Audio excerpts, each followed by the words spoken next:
Hey guys, welcome to the final installment of the 68 Camaro axle swap video. As you can see, I had to erect some Jersey barriers to keep the crowds back. You would think that that this video would just be a simple, okay, let's just glue the body on there and call it done video. But whenever you're dealing with customs, well, that's not always the case. Just let me show you real quick.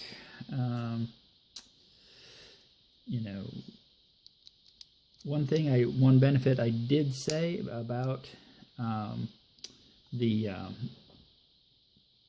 axle tubes is that they do lower the car, and you can see it's looking pretty tough. It's looking pretty badass.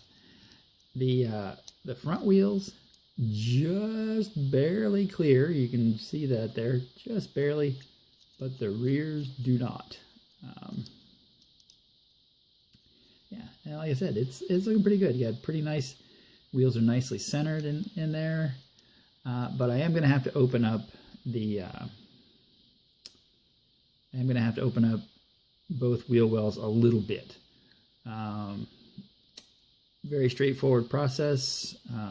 I will probably use a half-round file on the fronts to just clearance them a little, and I will probably use the half-inch Dremel or the half-inch drum sander on the Dremel. But the first thing I think I'm going to do, and I'm going to do this off camera, is I'm going to sand these tires. Now, if you want to go back, you can go back and look at how I sanded the wheels on the 55 Chevy in the last series, and I will be doing the exact same thing. I put you guys through enough sanding with that last video that I don't need to put you through it again. So I'm going to go sand these wheels, and I will probably start to clearance the wheel wells a little bit and just show you where I'm at. If they clean up and it goes really well, then I won't have to get too deep in here. But for right now, I'm going to sand these wheels, and I'm going to do that off camera, and I will be back in just a little bit.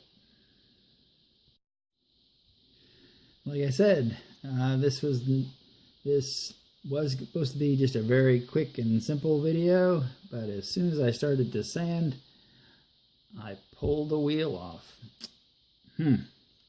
Well, I had checked them, and I thought they were nice and tight, but so the first thing I'm going to have to do tonight is I'm going to have to take my cutoff wheel and just grind a little bit of the JB weld off there and re-expose that axle, and try and get it so it's glued in there a little better than it was. So I will be back.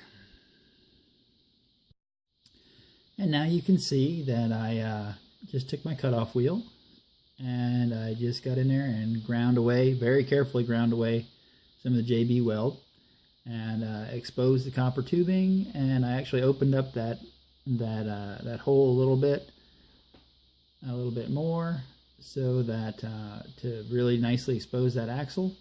And I'm just gonna mix up just a little dollop of JB weld and weld that back in there. Okay, now we're back on track. I glued the suspect wheel back on, and everything's looking really good there. And while the JB weld was setting up, I radiused out the wheel wells, so we are good to go there. If you want to take a real quick look, let's see if I can do this without doing any more damage. Show you this real quick. All I did was I have this is probably my favorite. It's a half round. It's flat on one side and half round on the other side. Just a little like jeweler's file or whatever you want to call it. And I just radiused out these the front wheel wells with that. And as you can see by the roundness of the rear wheel wells, I radiused them out with the 1/2-inch drum sander on a Dremel. Be very careful doing that because the body will get really, really hot quicker than you'd think. So just kind of go slow. And what I'll usually do is I'll either pick a body line or a tempo line before I start grinding, and I'll say, okay, well, I'm going to grind to that point. And that's what I did here. I mean, the tempos aren't even on the sides, but you can see I went up to the divide in the copo line there on that side, and then I just went up to the bottom of the copo line there. It probably didn't take a 1/16 of an inch off, but yeah. So the body is fit. Now what I'm going to do is I'm going to glue the windshield in with JB Weld, and what I'm going to have to do here is I'm just going to nip this little front section. I'll probably just take it right across about here or so, because that's the front grille. As you can see, front grille and bumper. So I'm just going to nip it probably right in front of those tabs right there. Again, just real quick with the cutoff wheel, and JB Weld that in also. So I will do that real quick, and I will be right back.